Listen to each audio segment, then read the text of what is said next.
Roger is heel eenvoudig te bedienen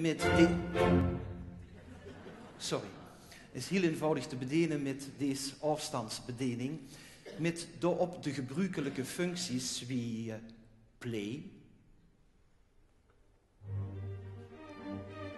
Er zit ook een pauzeknop op.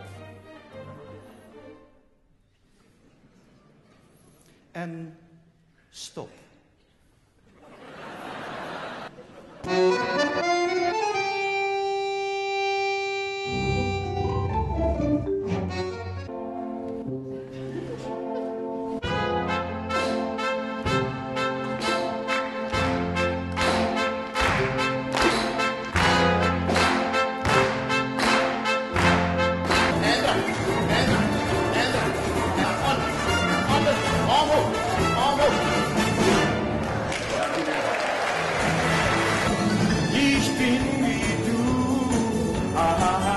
Zo, dat was het dan voor dit jaar.